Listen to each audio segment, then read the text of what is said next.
Hello students, welcome back. So in this video we are going to see how to solve crypt arithmetic problem और crypt arithmetic puzzle.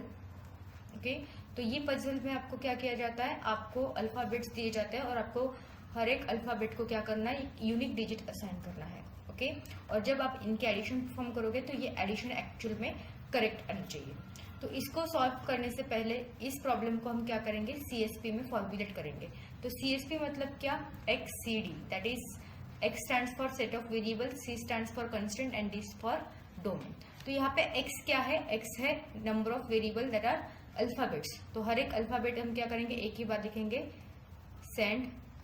Okay, उसके बाद M O then R, E already है हमारे पास यहाँ पे, then M already है, M already है, N ऑलरेडी है, देन E ऑलरेडी है और Y नहीं है. ओके, तो ये हो गए सेट ऑफ वेरिएबल्स जो कि 8 वेरिएबल्स हमारे पास है. ठीक है. नाउ कंस्टेंट में क्या बोला है कि हर एक यूनिक डिजिट आपको असाइन करना है, यूनिक डिजिट होना चाहिए and carry can be generated. Okay, carry can be generated, ये आपका कंस्टेंट है. और डोमेन की क्या वैल्यूज है, 0 to 9, 0 1 2 3 4 5 6 7 8 9. ओके, तो इनमें से कोई एक नंबर आपको हर एक अल्फाबेट को असाइन करना है. Clear. So this is the way कि आप सॉल्व कर सकते हो. तो हमेशा आपको क्या करना है, पहले आपको कॉलम्स देखने हैं. फॉर एग्जाम्पल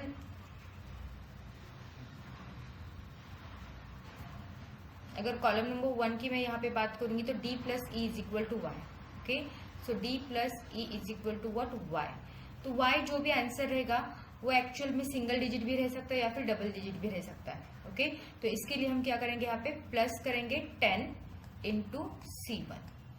ओके, मतलब इसका क्या मतलब है, y सिंगल डिजिट है तो ये वाला पार्ट नहीं लिखना है. मतलब आपका जो भी C1 रहेगा वो 0 रहेगा, तो ऑफकोर्स 10 इंटू 0 तो 0 ही आ जाएगा.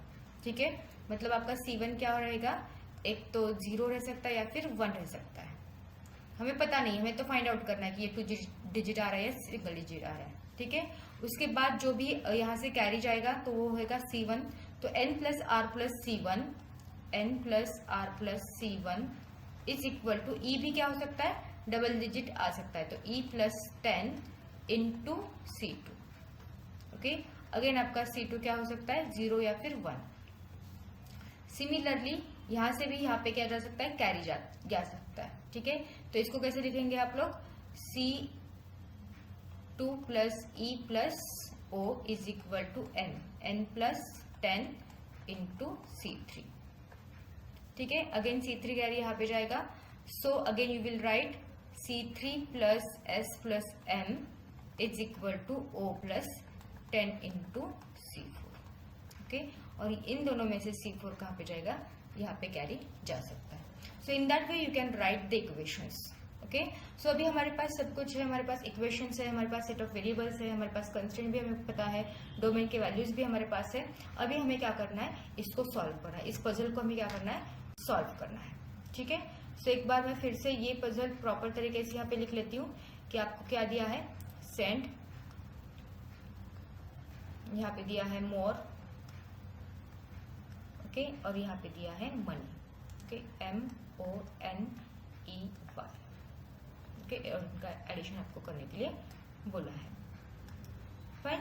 नाउ अभी आप देखो, ये 4 डिजिट नंबर है, फर्स्ट वाला नंबर, ये भी 4 डिजिट नंबर है. यहाँ से C1 जा रहा है, C2 जा रहा है, C3 जा रहा है और यहाँ पे कैरी C4 जा रहा है. Column number 1, column number 2, column number 3 and column number 4.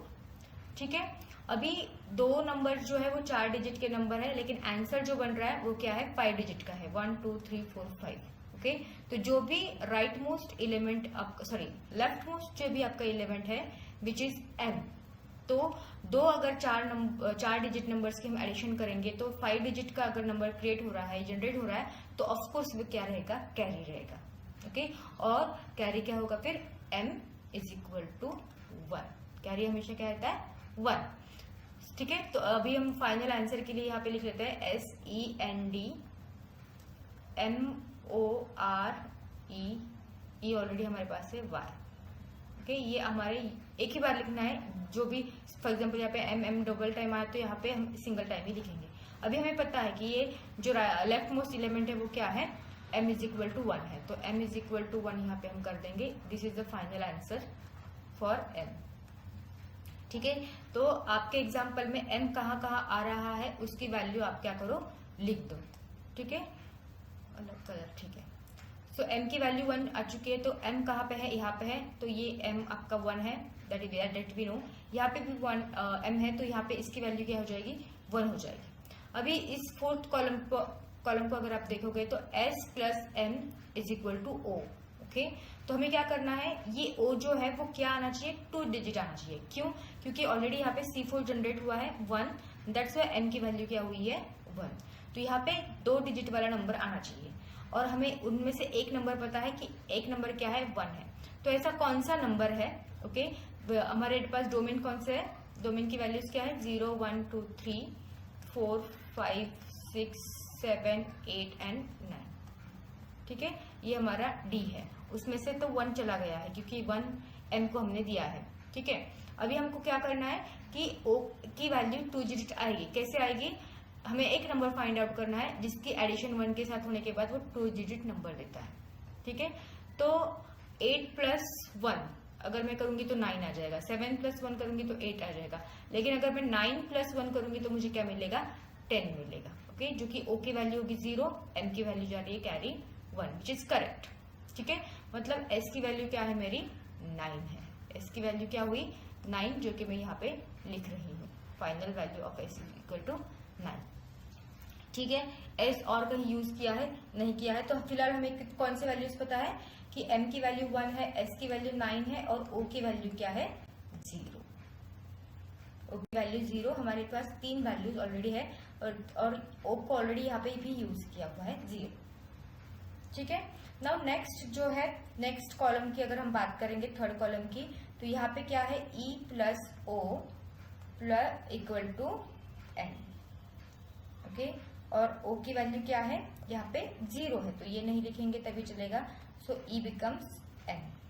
E की क्या हो गई वैल्यू, N होगी, विच इज वायोलेटिंग कंस्ट्रेंट. क्योंकि हमें कंस्ट्रेंट में क्या बोला गया है कि हर एक वैल्यू यूनिक होनी चाहिए. जो भी E को वैल्यू असाइन करेंगे वो वैल्यू इनको नहीं चाहिए, तो ये वायोलेट कर रहा है. तो इसको सॉल्व कैसे करेंगे, तो यहाँ पे याद रखना आपको, यहाँ पे 0 है, 0 से अगर एडिशन करेंगे तो E N आ जाएगा, इक्वल हो जाएगा.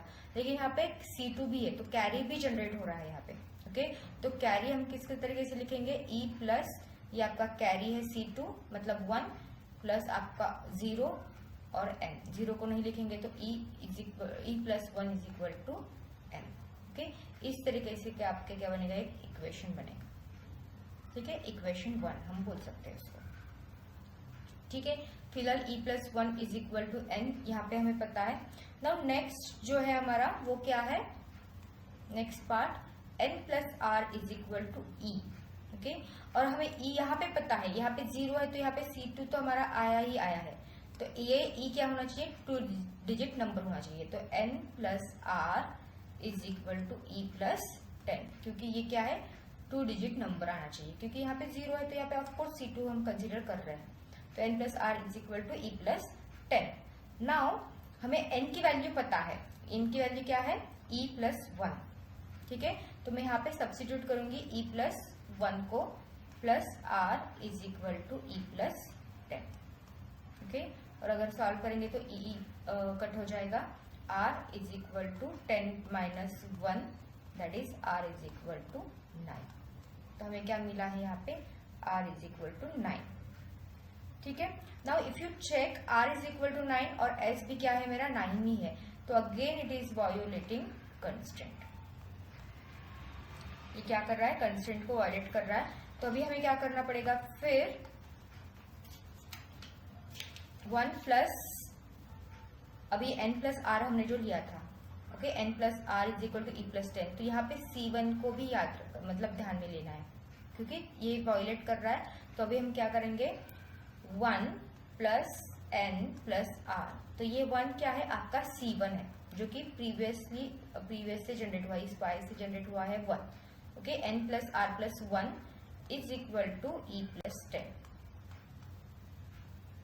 ओके, तो इस तरीके से हम लिख रहे हैं. अगेन हमें N की वैल्यू पता है, N क्या है आपका, N है आपका E plus 1. Okay, so E plus 1, ये आपका 1 as it is plus are is equal to E plus 10.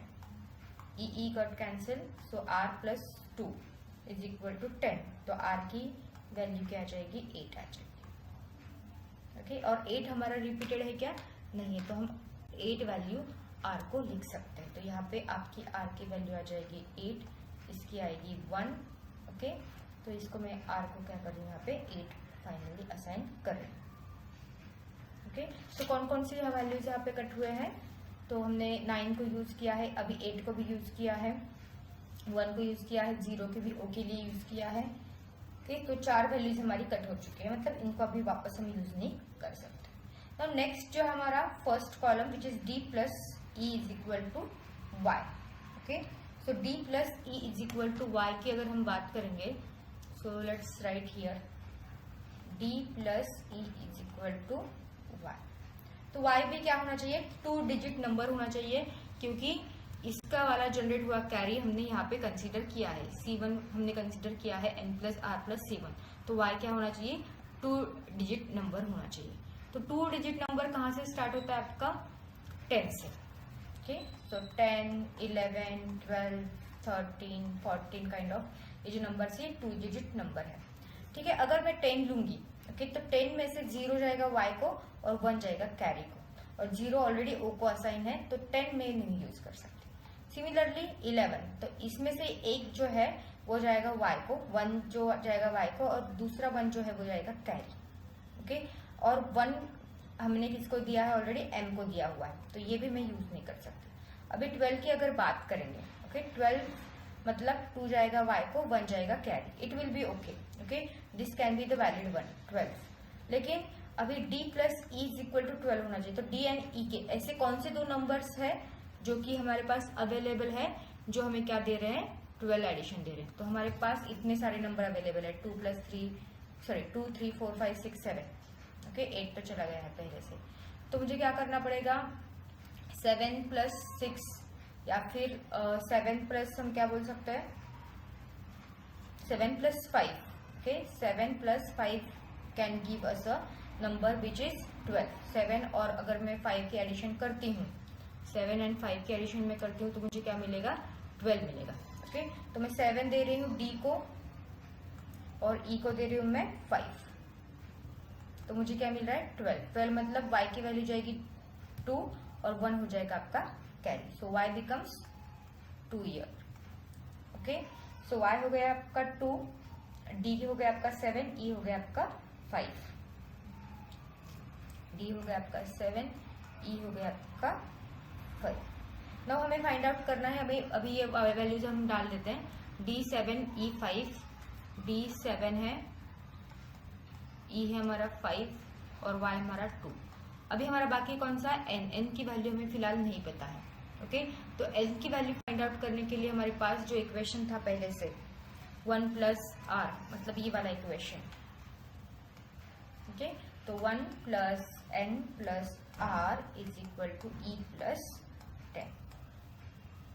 Okay, so इस तरीके से हमने अगर लिखा यहाँ पे, ठीक है, तो e की value 1 as it is, n की वैल्यू हमें पता नहीं है, r की वैल्यू यहाँ से मिली है हमें 8. ठीक है, e की वैल्यू हमें मिली है विच इज 5, यहाँ पे मिली है विच इज 5 और 10 एज इट इज. ओके, तो n plus 9 is equal to 15. तो इसका n is equal to 15 minus 9 and which becomes 6. Okay, 15 minus 9 becomes 6. तो n की वैल्यू क्या है, यहाँ पे 6 आ चुकी है. तो यहाँ पे आप अपडेट करो, n की वैल्यू क्या है, 6. And now we have values of all the variables and which are unique values. आप देखोगे यहाँ पे तो कोई डुप्लीकेट वैल्यू यहाँ पे नहीं है. तो आप अच्छे से फाइनल आंसर में लिख सकते हो 9, सेन के लिए 9, s e के लिए 5. ओके, उसके बाद n के लिए 6, उसके बाद d के लिए 7 प्लस m जो आपका है 1, उसके बाद o आपका 0 है एंड देन r क्या है आपका 8 एंड e है आपका 5. तो इसका आंसर आपको फाइंड आउट करना है जो भी आएगा आपका. ठीक है. So let's see what will be the final answer for this. 7 + 5 आपका आ जाता है 12. तो आपको यहाँ पे 2 लिखना है, यहाँ पे जाएगा 1, राइट. तो 6 प्लस आपका 8 + 1 विच बिकम्स 15. तो 5 यहाँ पे आएगा और कैरी जाएगा यहाँ पे. तो 5 + 1 will be 6, right. And now 6 + 5 + 1 6 हो गया. नाउ 9 + 1 10. तो यहाँ पे आएगा दिस वन. तो अब देखोगे m की वैल्यू 1 है, यस. o की वैल्यू 0 है, यस. n की वैल्यू 6 है, यस. और 5 वैल्यू e की है, यस. एंड y वैल्यू 2 की है, यस. तो इस तरीके से आपको क्या करना है, फाइनल आंसर इस तरीके से लिखना है. Okay. So thank you for watching.